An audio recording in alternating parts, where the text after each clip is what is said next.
Assalamualaikum warahmatullahi wabarakatuh. Saya Marulida Manik dari Lovely Holidays Tour and Travel. Pada konten kita di channel YouTube Lovely Holidays, yakni How to be a Professional Tourist Guide. Pada kesempatan kali ini saya akan memberikan pandangan-pandangan atau pemasukan bahwa menjadi seorang pemandu wisata juga memiliki yang dikatakan dengan kualifikasi. Jadi ada hal-hal yang harus dipenuhi atau dimiliki oleh seorang pemandu wisata. Ini banyak nanti ya, banyak rentetannya. Tetapi kali ini saya akan memberikan yang pertama dulu, yakni bahwa seorang pemandu wisata itu juga harus memiliki sehat jiwa rohani dan juga harus berjiwa Pancasilais. Nah, ini harus kita ketahui. Mungkin banyak yang tidak memahami ini, bahwa pemandu wisata hanya begitu saja, tidak. Jadi pemandu wisata ini juga memang harus yang memiliki kesehatan jiwa dan raga, juga rohani, dan berjiwa Pancasilais. Kenapa dituntut bahwa seorang pemandu wisata harus memiliki kesehatan jiwa dan raga? Karena profesi menjadi seorang pemandu wisata juga ini adalah profesi yang memerlukan stamina. Kenapa memerlukan stamina? Kita coba bayangkan kalau perjalanan paket program tour itu 5 hari 4 malam, 3 hari 2 malam, bahkan kadang-kadang overland sampai 9 hari 8 malam, bahkan ada paket perjalanan yang melebihi daripada jumlah hari tersebut. Wah, jadi tidak bisa kalau contohnya seorang pemandu wisata itu yang tidak memiliki kesehatan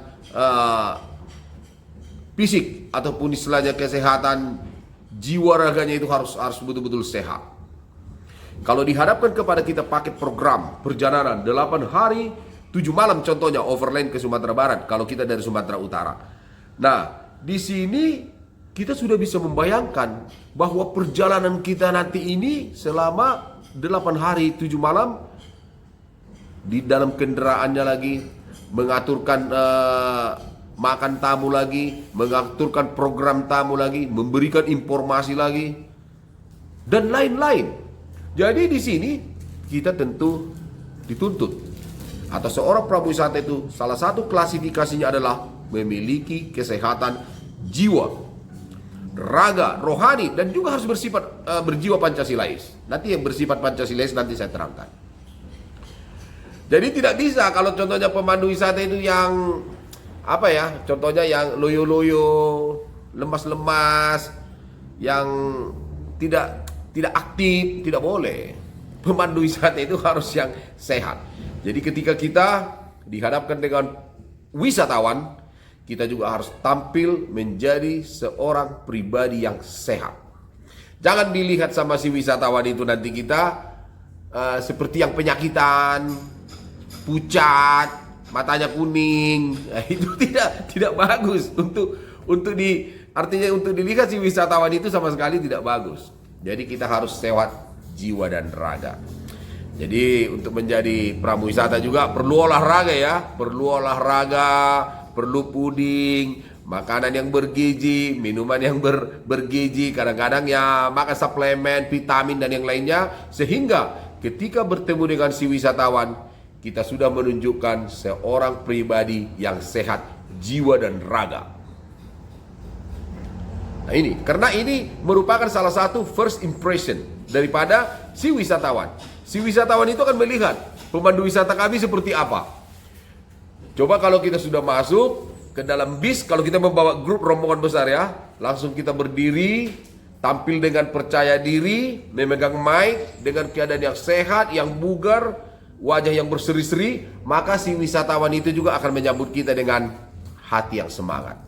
Dan sebaliknya bayangkan, ketika kita naik bis, lusuh, kumal, wajahnya stres karena mungkin banyak masalah atau bagaimana, kemudian loyo, lemas, pucat, si wisatawan itu juga akan memberikan penilaian tersendiri kepada kita. Wah, ini betul gak ini pramu wisata ini mampu menghandle kami, mampu memimpin kami, mampu memberikan informasi. Nah, jadi harus diingat. Makanya saya selalu sampaikan, ketika kita bekerja untuk handling tour, contohnya besok kita mendapat surat jalan, betul-betul kita jaga istirahat kita, stamina kita. Jangan begadang. Kenapa? Karena first impression kita itu nanti akan bertemu dengan si wisatawan itu, yang mereka lihat adalah pertama adalah fisik ataupun istilahnya performance daripada kita seorang pemandu wisata. Nah itu jadi diingat ya. Jadi jangan main-main untuk menjadi seorang pemandu wisata. Yang kedua, di sana dikatakan bahwa seorang pemandu wisata itu salah satu klasifikasinya juga harus memiliki jiwa Pancasilais. Nah, karena kita pemandu wisata di Indonesia, ya memang kita harus memiliki jiwa Pancasilais. Kita itu harus betul-betul berpedoman kepada seorang pribadi yang berdasarkan daripada dasar-dasar negara Indonesia. Agar kita tidak artinya memberikan penjelasan atau menghandle tamu itu dengan jadinya arahnya lari gitu, jangan. Jadi kita itu harus betul-betul memiliki semangat jiwa Pancasilais untuk menjadi prawisata Republik Indonesia. Seperti apa contohnya? Ya kita juga harus seperti di dalam sila Pancasila, ketuhanan yang Maha Esa. Kita juga harus menjadi pribadi yang memang menunjukkan atau artinya mencerminkan norma-norma yang berketuhanan. Kira-kira seperti itu. Jangan kita sedikit pun nggak nampak kita ada rasa, ya artinya kalau mungkin kalau grupnya Muslim, ya kita juga bisa mungkin mengarahkan mereka, katakanlah melaksanakan ibadah, mungkin sholat ini di sini, ini begini. Kalau mungkin yang grup kita yang kita handle itu mungkin Kristen, kita bisa terangkan bahwa jika Anda istilahnya ingin menunaikan, katakanlah mereka free time di hari Minggu, Anda bisa kami bawa mungkin ke gereja atau kemana. Demikian juga yang Hindu, yang Buddha. Jadi kita itu prawisata harus menjadi seorang pribadi yang memiliki sikap ke dasar negara Indonesia, yaitu Pancasilais. Jadi jangan kita juga sama sekali dipandang mereka itu sama sekali seorang sosok prawisata yang tidak ada kultur, tidak ada akhlak, tidak ada keimanan. Oh jangan, nanti itu berbahaya. Itu mungkin di negara lain itu tidak. Tapi kalau kita menjadi prawisata yang ada di Republik Indonesia, kita harus menunjukkan sikap kita bahwa kita adalah pribadi atau pemandu wisata yang berjiwa Pancasilais. Seperti mungkin di sila yang lainnya, ya kan? Ketuhanan yang Maha Esa itu yang pertama, ya kan? Nah, terus yang banyak silanya itu. Ada sila 5, ya sampai keadilan sosial bagi seluruh rakyat Indonesia. Jadi kita itu juga menunjukkan pribadi kita, sikap kita daripada norma-norma Pancasilais yang menjadi dasar negara Indonesia.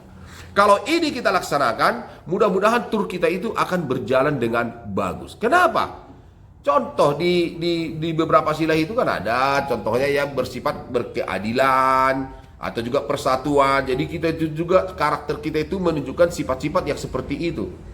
Atau kalau ada permasalahan-permasalahan kita bisa bermusyawarah, kita bisa tanyakan, kita bisa sharing, kita bisa diskusi dengan grup dan yang lainnya. Nah itu hebatnya menjadi seorang prawisata. Jadi prawisata bukan hanya asal-asalan. Jadi prawisata hanya begitu saja. Tidak bisa, tetapi Anda hanya akan jadi prawisata kelas yang seperti apa.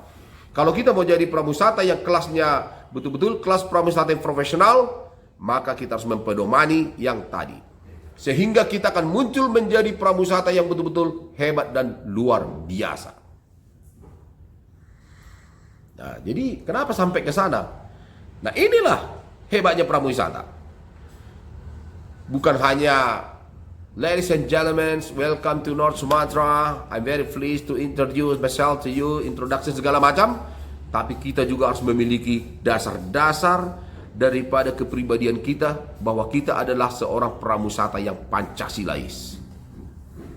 Karena di sana kan di Pancasilais ini diajarkannya semua untuk tidak memecah belah, untuk tidak berkata-kata yang kotor. Bahwa kita juga harus memiliki kultur adab, kita juga harus bersosial, kita juga unity, bersatu, kita discussion, kita sharing. Di sana kan diajarkan semua. Jadi kalau dasar ini kita terapkan kepada saat kita handling, mudah-mudahan tur kita akan jadi sukses.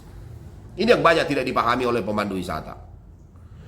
Banyak mereka itu hanya menunjukkan gaya-gaya yang seperti apa. Jadi itu ketika menunjukkan ketika contohnya pemandu wisata menunjukkan gaya performance yang jauh daripada sifat-sifat seorang Pancasilais itu salah. Itu salah.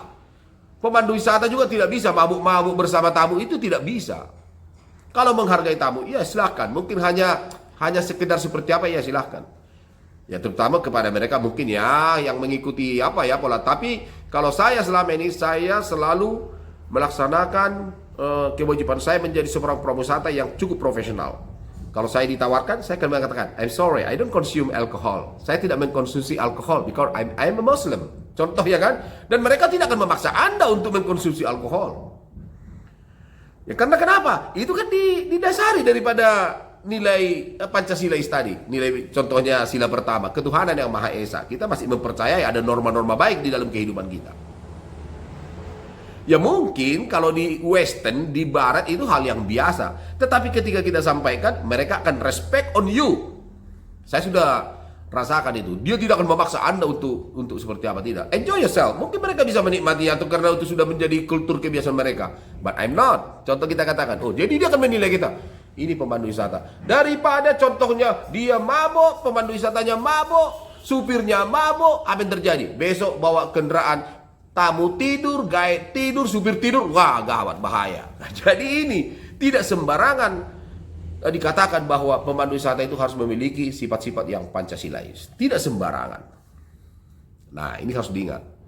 Ketika kita melaksanakan tugas kita menjadi seorang prawisata dengan berpedoman kepada nilai-nilai dasar negara Indonesia yang diajarkan kepada kita, mudah-mudahan wisatawan yang kita handle itu atau tur yang kita handle itu akan sukses.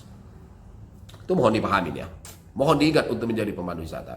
Bukan asal-asalan. Semuanya kita juga harus bersifat adil, ya.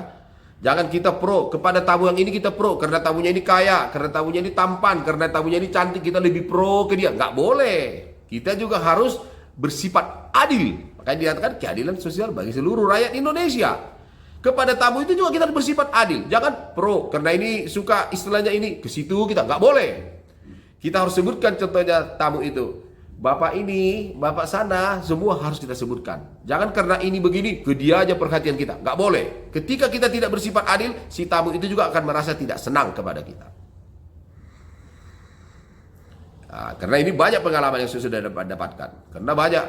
Kadang-kadang tamu itu kan ada yang gimana. Tetapi tamu itu juga sama seperti manusia biasa. Ingin diperhatikan. Yang di belakang sana, yang duduk paling ujung sana pun ingin diperhatikan. Apa kabar Mister ini? Apa kabar ini? Bagaimana kabar adik? Untuk adik-adik, bagaimana kabar ibu, bapak, ini semua? Itulah keadilan. Maksudnya ya, sehingga apapun yang menjadi tujuan utama daripada kita handling tour biasanya adalah menciptakan full satisfaction ataupun kepuasan yang maksimal kepada wisatawan yang kita handle.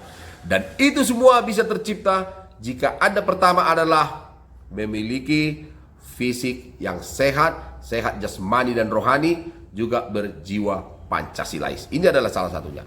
Nanti kami akan lanjutkan. Contohnya ada lagi yang lain. Tentu ada klasifikasi yang lain. Ini luas ini. Untuk belajar tentang pemandu wisata tidak hanya seperti saja. Itu luas.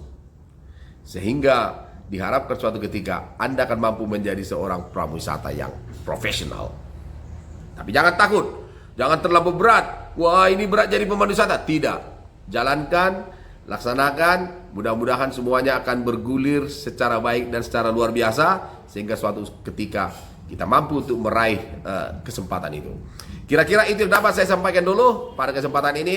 Saya ucapkan terima kasih atas perhatian yang diberikan.